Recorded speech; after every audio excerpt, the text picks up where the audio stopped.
इंद्र प्रताप सिंह की अगर बात करें तो ये हाथरस के एक गांव में जन्म इन्होंने लिया और वहां से ये जाट परिवार से आते थे और जाट परिवार से आने के बाद इनका जाटों में कद रहा।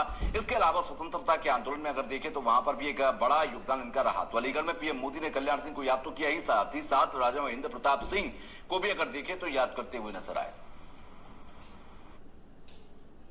मुरसान में राजा महेंद्र प्रताप की जन्मस्थली पर है। 1886 में यही राजा महेंद्र प्रताप ने जन्म लिया था और एक बड़े राष्ट्रीय क्रांतिकारी, शिक्षाविद कह सकते हैं, बहुत सारे नामों से इनको जाना जाता है। शिक्षा में बहुत बड़े बड़े योगदान है। उनके प्रपुत्र हमारे साथ गरुड़ जी मौजूद हैं, इनसे भी जानते हैं। राजा जी के बहुत बड़े योगदान रहे हैं, किन किन योगदानों के बारे में यदि चर्चा कहें, लोगों को जताना चाहें? देखिए, जैसे राजा साहब के हम जीवन काल पे अगर दर्शन डालते हैं, दृष्टि डालते हैं, तो अनेकों योगदान उनके राष्ट्र निर्माण के तहत नजर आते हैं। जैसे आपने अभी कहा, वो एक बहुत बड़े शिक्षाविद थे। शिक्षा का अलग जगाया उन्होंने आज से 100 वर्ष पूर्व, जब लोग शिक्षा के बारे में ढंग से समझते नहीं थे, कोई महत्व नहीं था। उस वक्त 1909 में उन्होंने प्रेम महाविद्यालय की स्थापना करी।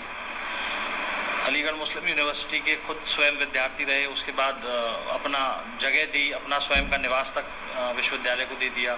बीएचयू में उनका काफ़ी योगदान रहा, कई सारे हॉल्स उन्होंने दिए, आर्थिक सहयोग किया। मथुरा में एक गुरुकुल आर्य समाज के द्वारा चलाया जाता है। जब गुरुकुल बनाने की बात आई तो बहुत एक बड़ा ज़मीन का टुकड़ा उन्होंने उसके निर्माण के लिए दिया। तो एक लंबे समय में राजा साहब की शिक्षा की ओर जागरूकता थी और वो चाहते थे कि देश का भविष्य खुशहाल हो, समृद्धशाली हो, शिक्षित हो। ये उनकी एक विचारधारा थी, जो उन्होंने एक स्वप्न देखा था, जिसके लिए उन्होंने ये कुछ कदम अपनी ओर से उठाए थे। अभी प्रधानमंत्री से आप मिलके भी आए हैं, वहाँ एक राजा कह सकते हैं विश्वविद्यालय का एक योगदान किया गया है, शिलान्यास किया गया है।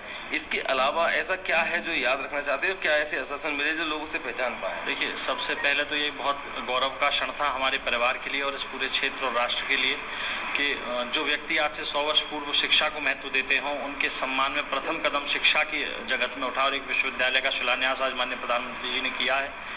लेकिन मैं समझता हूं कि इतिहास को जीवित रखने के लिए कहीं न कहीं राजा साहब से संबंधित एक संग्रहालय, जहां उनकी विशाल प्रतिमा लगे, एक फोटो गैलरी हो, उनका साहित्य मिले, ताकि जो आज की जनरेशन है, जो युवा राजा साहब के बारे में परिचित नहीं था, उनके इतिहास के बारे में नहीं जानता था, वो आज के इस कार्यक्रम से और पिछले एक लंबे समय से राजा साहब के लिए जो संघर्ष परिवार और अन्य समाज के लोग और संगठन के लोग करते चले आ रहे थे, उससे जब राजा साहब का नाम युवाओं के जहन में जाता है, तो उस इतिहास को वो खकोलने की कोशिश करें, जब ढूंढने की कोशिश करें, तो एक स्थान ऐसा बने जहाँ उनसे संबंधित साहित्य युवा पीढ़ी को और अन्य लोगों को पढ़ने के लिए मिले।